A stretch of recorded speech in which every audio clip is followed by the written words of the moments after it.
So I'm joined by Akwasi Sarpong of the BBC World Service, who also hosts Focus on Africa, who is in Malawi. Akwasi is in Malawi because of the BBC filming the Africa BBC debate, which was filmed live here in Malawi in Blantyre. Thank you so much for joining us, Akwasi. It's an absolute pleasure, Wezi. First of all, how have you found Malawi? How have you settled in? And it was your first visit? It's not actually. This is my second time in Malawi, Okay. also my second time in Blantyre. So I was here at your last election. I covered that election for the BBC World Service and Focus on Africa. Right. And I traveled by road from Lilongwe to Blantyre. And it was such an exciting experience for me. Yeah. You know, just getting out of the city and seeing, you know, just regular people, how they live, and also spying in the horizon, the border with Mozambique. Yes. And making a few road stops to get these nice kebabs. Yes. Okay. I love the way you put it. Nice kebabs. Yeah. Now, obviously, you've traveled to different countries and a number of countries in Africa. That's right. What do you think really stands out for Malawi in particular? What really spoke to you about Malawi? You know, I'm Ghanaian. Yes. And I think we are just like you. Very warm, very friendly, very welcoming. Great people. So for me, that is what really struck me and makes me enjoy being in Malawi. I like people. Yeah. But, you know, in order to get along with people, there has to be reception. And I find a lot of that in Malawi. And I find that in Zambia as well. Yes, we're very similar to Zambia. Very similar. Yeah. And that's what I like about it. And the weather is just amazing. Absolutely. Because for me, weather is a thing I really miss. Ghanaian, tropical, typically humid temperatures in the range of 28 to 35 degrees. Yeah, exactly. And then you've lived in the United Kingdom as well. You know how depressing it can be when it gets all dreary and grey. So being in this is it's paradise for you. It is. It Fantastic. So you were here for the BBC Africa debate, That's which correct. we filmed live very recently.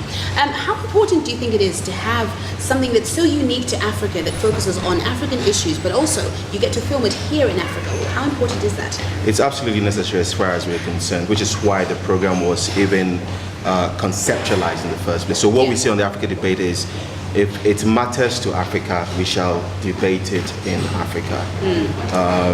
So we are a news and current affairs organization.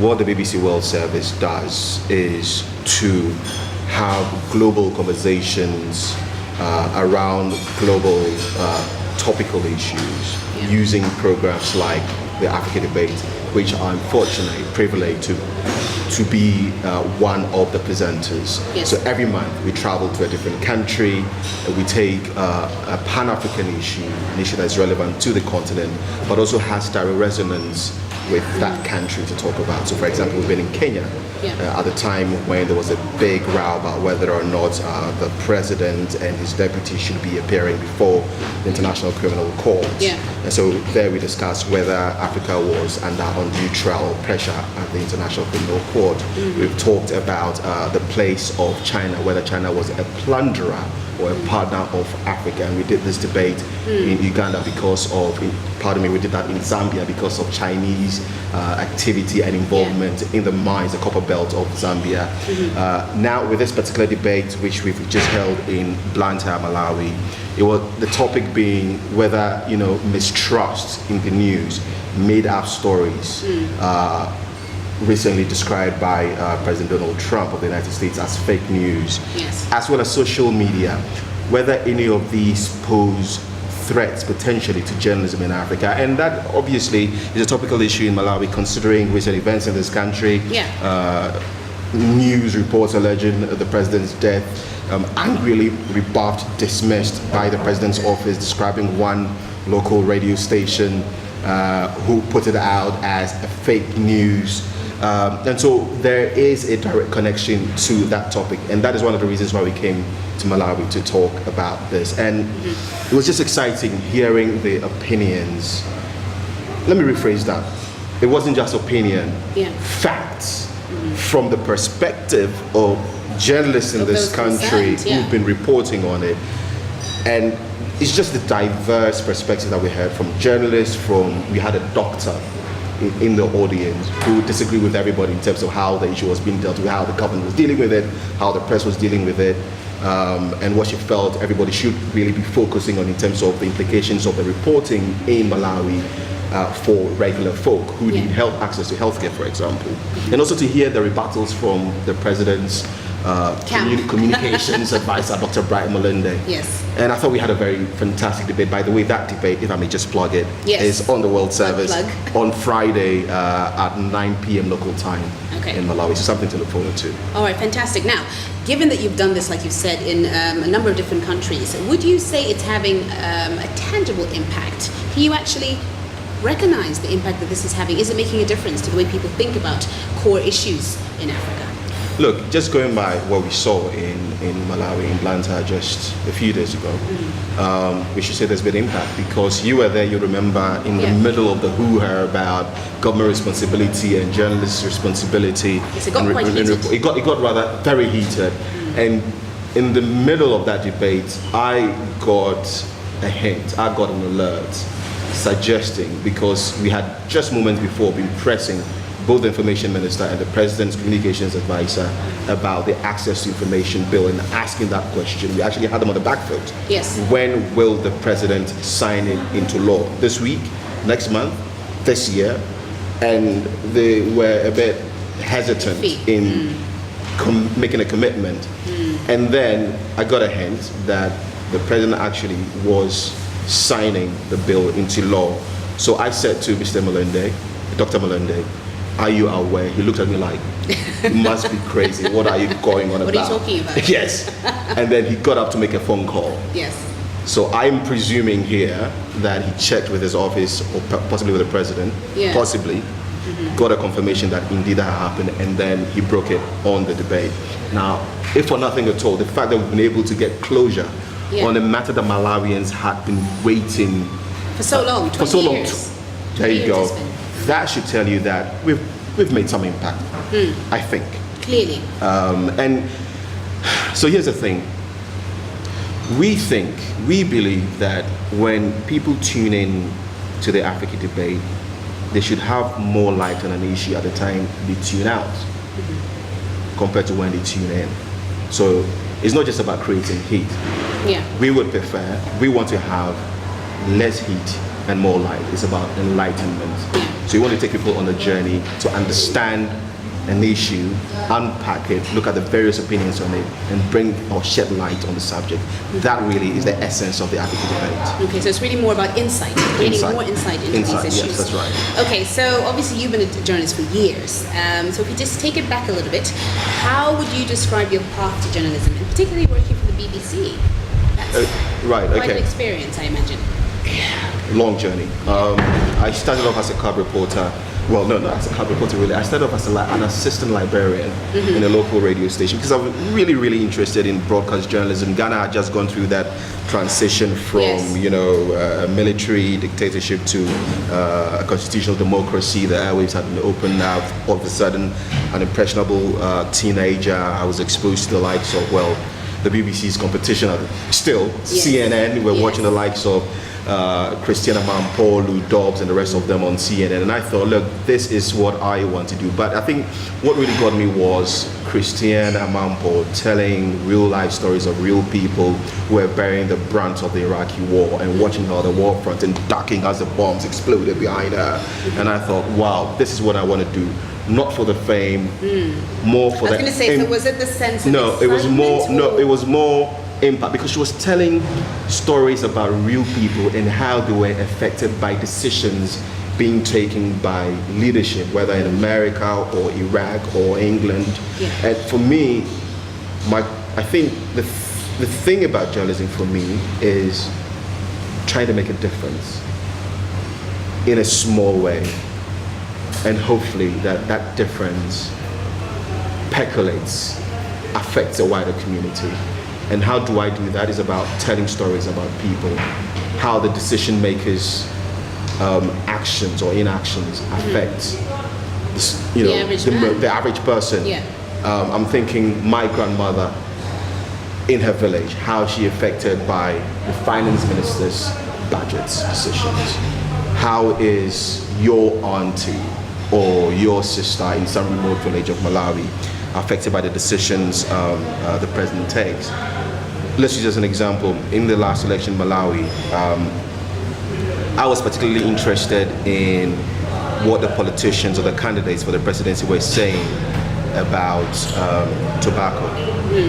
Because tobacco is a huge revenue earner for this country. It's also a dying crop now, really, exactly. Internationally. And there was a huge disconnect between whatever revenues Malawi was getting, even if it was shrinking, and the quality of life for the average tobacco farmer. So we decided to go into one of these areas just outside of Lilongwe to speak to the tobacco farmer. Yeah. And I was sad to see the conditions in which they lived. This guy lived in a mud hut. He was basically living from hand to mouth, and yet this country is making so much money from this crop, and the people who actually seem to be making all the money are the middlemen. Yeah.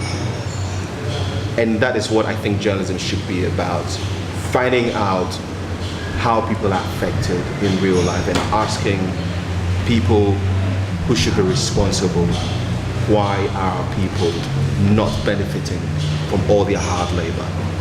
So I suppose in a lot of ways it's a question of being the voice for the voiceless, I guess. It is. In a lot of ways. So what were some of the challenges that you encountered on your journey to being where you are today? Quite an iconic position you have. I mean, presenting Focus on Africa. Yeah, it's pretty big for some of us. If you say so, thank you very much. For some of us mere mortals. I'm a mere mortal. Thank you. I think the obstacles had always for me been people saying no. No, you're not good enough. No, you can't do this. No. So did you experience that quite sort of directly? Did people quite point blank say you're not good enough to do something? Yeah. I wanted to be a journalist. My mother said, no, you can't. You shouldn't be a journalist. You should go to the medical school and be a doctor. I said, no, this is what I want to do. When eventually I had some experience, I wanted to do television. One of the local television stations said to me, no, you can't do this, you're too young, it's not your thing. Go back to school, which by the way was good advice. So anybody who wants to be a journalist needs the proper exposure and training to build their capacity. So I went back to school. And then I applied for a job. A few times I was rejected. What were the grounds for the rejection? What did they tell you what you were doing wrong at the time? That's the thing. You don't get told what you may have done wrong or what you were lacking, in your application, perhaps. or what you're lacking. You just get told, unfortunately, you didn't make the cut. Good luck next time. But then what that did for me was to prompt a self-examination. Why am I going wrong? Why do they keep saying no to me? And my own conclusions were, of course, perhaps I lack the capacity, I lack the skills, so how do I get the experience, how do I get the skills? So I spoke to a few people. So I'm talking about the first relationship that I worked with, and got myself introduced to the managers of the station and expressed my interest, and they said, well, you know what, you cannot work in the newsroom, however, there's an opportunity in the on-air studio to be an assistant librarian. Do you want that? And I said, yes, let me take it. So in there, my job was to arrange the CDs, stack them up, label them, but it gave me an opportunity to learn how to man the console. It gave me an opportunity to hang out with the chaps in the newsroom, see what they did. And from there, one time I got an opportunity to get out with them, come back and write a radio report. And they thought, well, you've got potential. So we'll give you some chance to understudy them, and that was the beginning of it for me.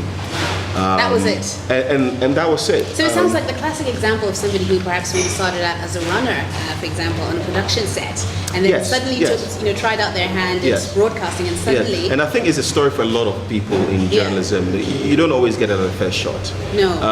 One of the reasons why we're in Malawi is to honor my great friend and colleague who passed 3 years ago, Komladumo.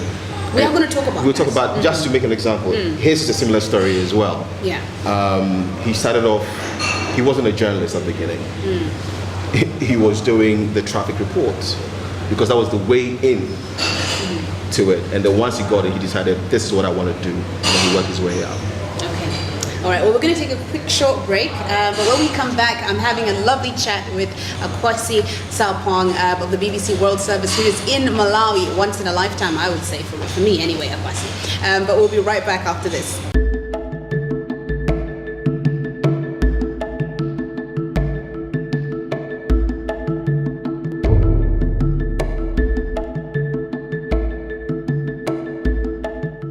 welcome back. If you're just joining us, I'm sitting here and I'm with Akwasi Sarpong of the BBC World Service, who is in Malawi. He was in Malawi because they were filming live the BBC Africa debate here in Blantyre. And we're just talking about the impact that the BBC debate is having on African people.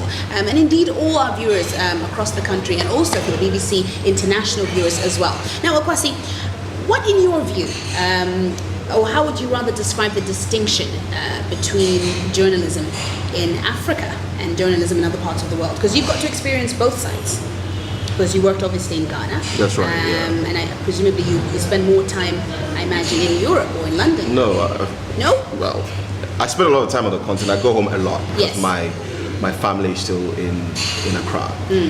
And because of the role I play as a presenter, producer for Focus on Africa, as well as presenting the Africa debate, I get to travel around the continent, reporting, making programs, and also presenting Focus on Africa, like we will be doing for Malawi for the next 2 days, and presenting the Africa debate. So I spend a lot of time on the continent. The difference, the distinction really is in terms of the insulation from influences. When I worked in Ghana, one of the major problem for us, for journalists in Ghana, was the pay package. And how little it was or is for a lot of media institutions, and how it exposes them to political influence. I was lucky to be working for a media organization which prided itself on independence and worked hard to insulate us as journalists from monetary influences or all kinds of influences. But even then I found that... I think the word you're looking for is corruption. I'm trying to be the diplomat. You're trying to be very, very PC. Yes. You know, and I'd go to press conferences. Yeah. And, you know, the organizers of these events would offer you money.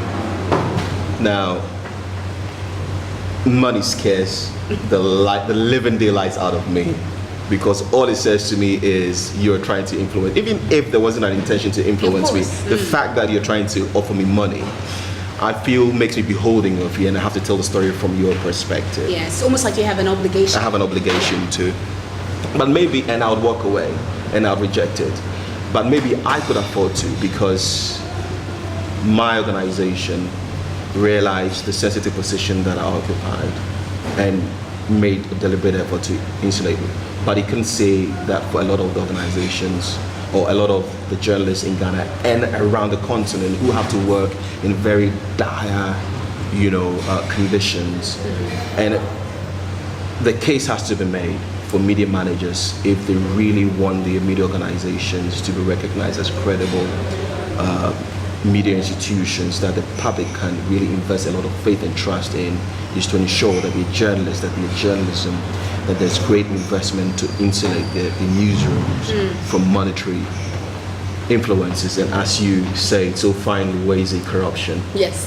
Now, some would argue, though, however, a lot of media institutions would probably argue that, well, it all depends on the dynamics of that particular country. Some will argue, well, the cost of living suggests that what we're paying these people is in line with that.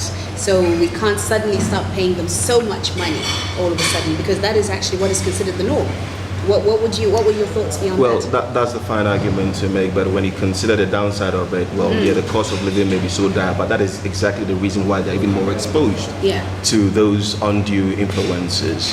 So it's tough for journalists as it is. So if some politician came along and offered them a bag of money, I'm not justifying it, but it will explain why in a lot of cases journalists may be accepting money to do the bidding of some political or some other kind of taskmaster.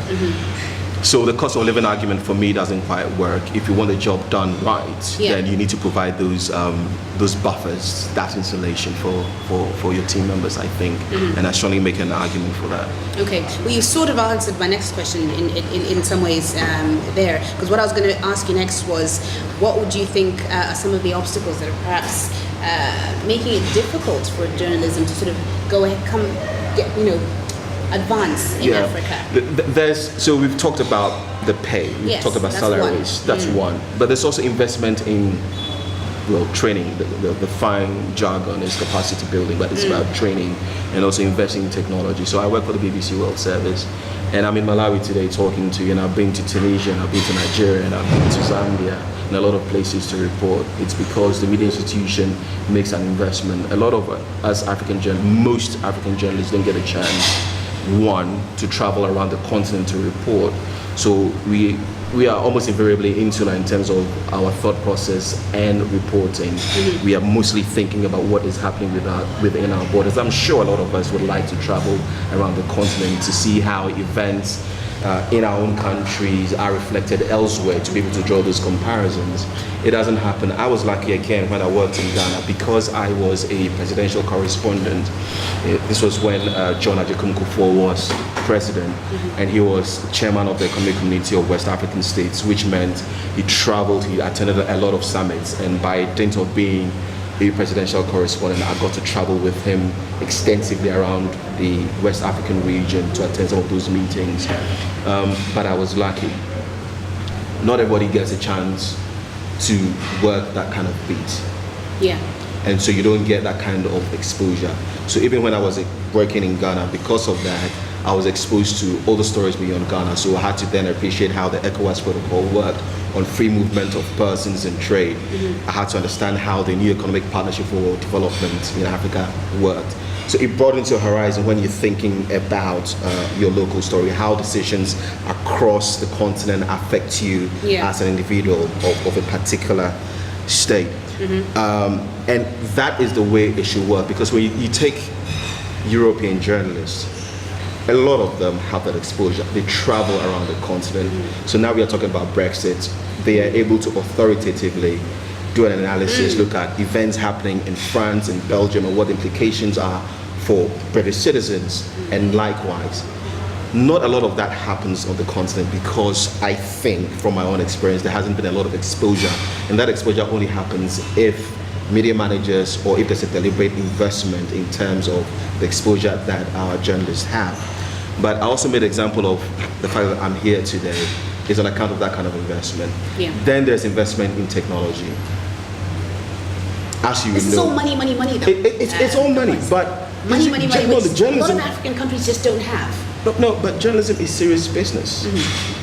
So perhaps again, our business people need to see more and more the need to put the money where the mouth is, because the media gets a lot of flack, a lot of criticism, accusations of substandard reporting, on professionalism, etc., etc. So let's put our money, the money where our mouth is. If we really want to see some serious journalism, let's put the money there. And if you make the right investment in the right journalism, certainly then you get the audience, you get the eyeballs, you get the eardrums that bring you the numbers that you need as a business entity to sell to advertisers. So then you get your return on your investment. It's a serious business. If you make the right investment, you get a return on that investment. I think maybe I'm being simplistic, but that's what I believe. So do you think that perhaps here in Africa, maybe even in Malawi, that we don't really look at the business aspect of journalism? That we're seeing it more as maybe a political tool. That question is way beyond my pay grade. I don't think I've been around long enough to make that qualitative analysis of whether but I've seen some fantastic stuff going on in Malawi since I've been here. Of course, there's bound to be a bit of the politics, people trying to influence, etc. It's inevitable. But for what I've seen with Times Media Group making great investment in strides, people like you asking the right questions, investing in a digital strategy to connect with your diaspora and audiences, and now from what I understand at Times TV, you are even trying to adapt your digital offers to domestic audiences as well. And it's an investment that you're making. I'm sure it's going to cost the Times Group a lot of money. Absolutely. However, and in the short term, your business managers will be thinking, gosh, we've got overheads, we've got to pay salaries, and we're making all this investment. In the long term, when you won the audiences over, that's what you monetize, and you realize that's a long-term strategy. that has worked. So All right. you've got to make the investment to reap off its benefits. Okay, Kwasi. Now let's look at media freedoms. What, in your view, are some of the obstacles that are standing in the way of Africa fully attaining media freedoms in a lot of African states, or getting full freedom of expression and freedom of press? I'm going to start with us as journalists. Yes, freedom of press. press. Our responsibility to the public that we serve is key. So we have democracies in most of our countries around Africa, and in these democracies, I call them implied democracies. well, yeah, and in these democracies are implied rights and responsibilities. We tend to call on the rights we have a lot of the time. But do we exercise the responsibilities as much as we do the rights? Sometimes I'm inclined to think that we don't. So again, let's put in context the conversation that we just had on the Africa debate, and we heard so much about our own responsibility as journalists when news breaks, or when there is news, or when we get news leads. To what extent do we go through the processes of the verification? To what extent do we check with multiple sources, check, cross-check, and cross-check again before we put the information out? So there's the personal responsibility aspect of it. Okay. As media people, there's right. that. Okay. Unless we admit to it, Yes. unless we admit to it, Okay. we will continue to be our own enemies, because then we begin to empower those who want to find an excuse to shut us up to do exactly that. Right, okay. So that is one of the challenges for media. Self-introspection, self-examination is very important. So you would say that that is what is holding us back? The fact that we are perhaps in some ways lacking integrity?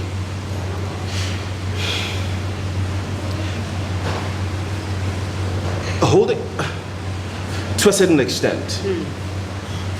It's not that it's holding us back. I just believe we empower our critics to use our failings against us. So By lacking a moral compass. to a certain extent, look, we are very excited, and we need to celebrate the fact that the president has signed the Access to Information Bill. But with it comes responsibilities, right? And one of the reasons governments have been reluctant to grant us that right to information is the excuse that they keep making. What do we need information for? We would lie about them anyway. And I don't accept that argument, but I also think sometimes we empower them to get away with it, with the mistakes that we make. And how we use that and material. how we use the material. But it sounds to me, Akwasi, in an that ideal you're... world. Yeah. I'm an idealist. I'm loving your optimism there, but it sounds to me like the responsibility from what you're saying seems to be more on the media side. What about everybody else? Don't they have the right to, They also have, uphold certain course. liberties like freedom of expression and freedom of the press? Of course. So the Like government, authorities. the government has a responsibility. My default position always is, it's always easy to want to take the speck out of someone else's eyes when you've got a log in yours. I want to take responsibility for what I do, so that when I have executed my job responsibly and you have failed to do yours, then I can sit behind my microphone on my high horses and give you a tough time. Yeah. Because then you have absolutely no excuse if I have ticked all of my boxes.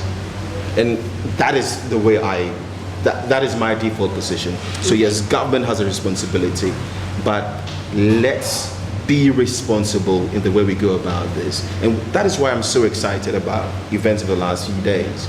The president signing this into law. What we need to do now is look at the fine detail of this document that President Mutharika has signed into law. What are the implications for us as journalists, what we can or cannot do? It is a game. We need to know the rules of the game and play by that game. Otherwise, they will continue to outwit us And who will be the worse off for it? The public, who we are out to serve. Okay, so I guess in summary, what you're saying is, as much as it's a great thing, it's remarkable that he's finally assented to the bill, but in a lot of ways it could actually open up a whole can of worms as well, if we don't use this information correctly. Yes. Is that what I'm getting? Yes, yes. Do you still have criminal libel Yes. laws on your Yes. books? There you go. And so, Okay, don't mention the L word to a journalist. The minute you mention the L word, you're like, duck, duck, duck. and so you see what I mean by our responsibility. Yeah. Because if we violate the rules as they are, they will quite conveniently go to court and sue us. Yeah. If they feel defamed, if they are defamed simply because we're still operating by the old rules when there wasn't access to information legally. All right, quickly, because we are running out of time. And I say we as if I'm Malawian perhaps by default. We journalists.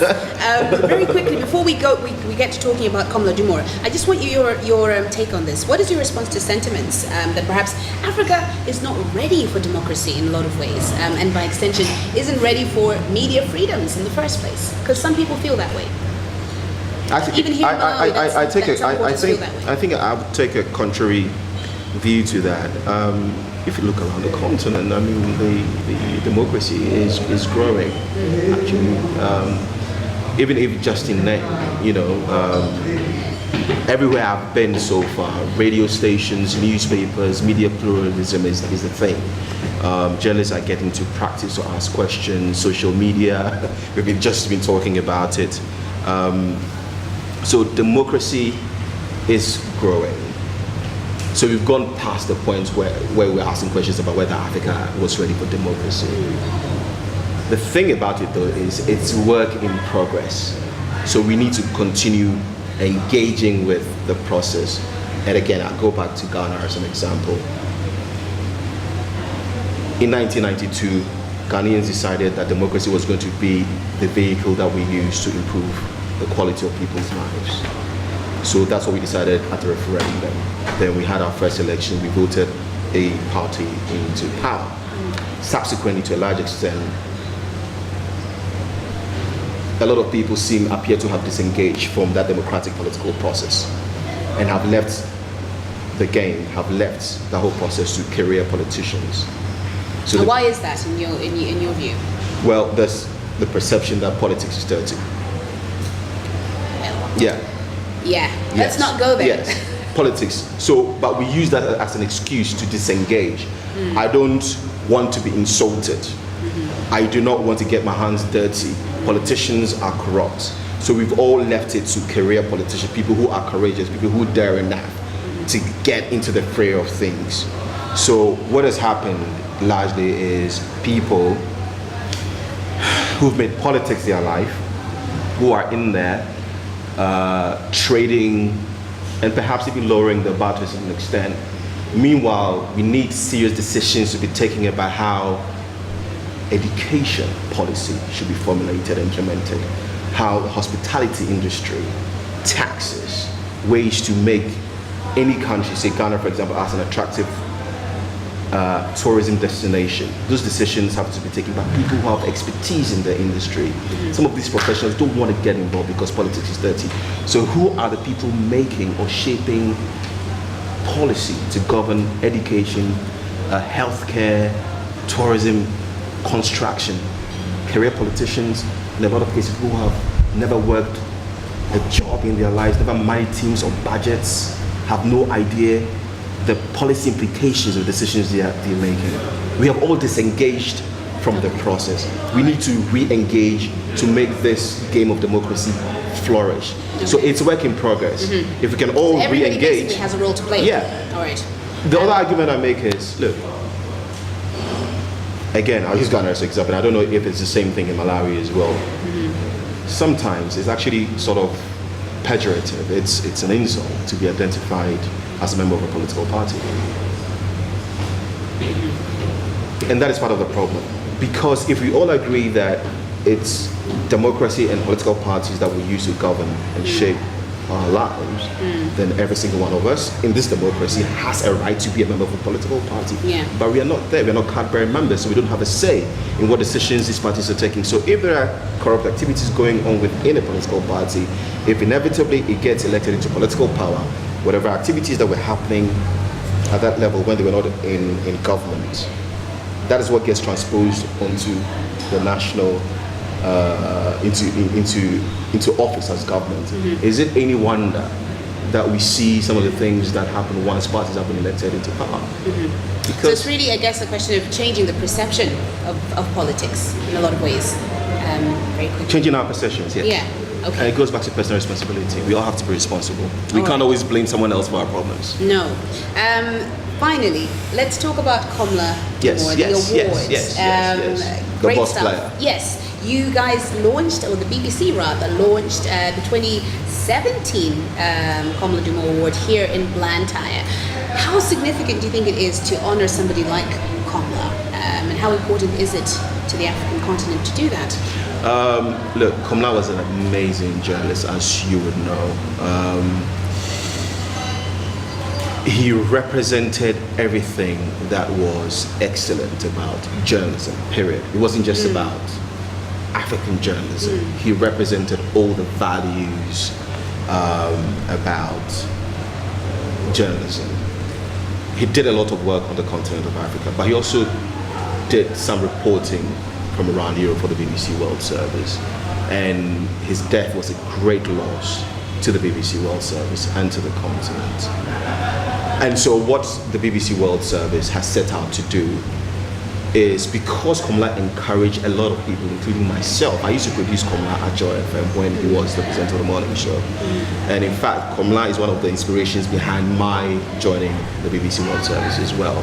And it is for that effect that he has on aspiring journalists that his legacy can be used to encourage so many other young Africans who want to be like him, or even go on to be even better than him, because that's what Komla stood for.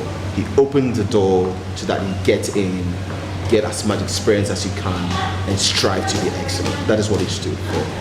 And that is what we are doing with this award. So we've had two excellent winners the last 2 years. Nancy Kachigira, an amazing Ugandan journalist in the first year, who won. And the second winner from 2016 was Didi Akinyelure from Nigeria. And this year we are hoping to have a lot of entries actually from Malawi as well, and around the continent, for that next person who represents that excellence that Komla exuded. And for us, that is the sole mission, to nurture and encourage brilliant journalism and to give people opportunity with the BBC World Service through a 3-month attachment, understudying, trailing programs in London, Focus on Africa Radio and Television, Newsday, News Hour, BBC Debate, the Africa Debate, the World Business Report. Our interest at the World Service lies not only in doom and gloom, the negative about Africa or any region that we report from. It's also about the progressive, the inspiring business, technology, innovation, creativity. And so we are looking for people from diverse backgrounds, and they don't need to be even practicing journalists.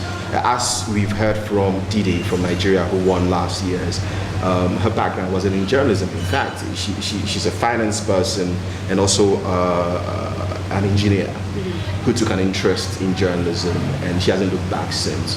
So we're really, really hoping that we'll have a lot of applications, especially from Malawi and from a lot of women as well, because we want to give voice to women who aspire to be great journalists, and then we take it from there. And I'll be looking forward to meeting whoever who wins and to guide them and encourage them to do more for themselves. All right. Well, Akwasi Sarpong, it was such a pleasure having you in Malawi. Absolutely mine. Can we do the finger snap as well? I don't even know how to do it. Well, thank you so much. I hope you go trekking. I hope you enjoy the rest of your stay in Malawi. That's the plan. I'm looking forward to it on Saturday. All right. Well, good luck with that. Don't sprain anything, please.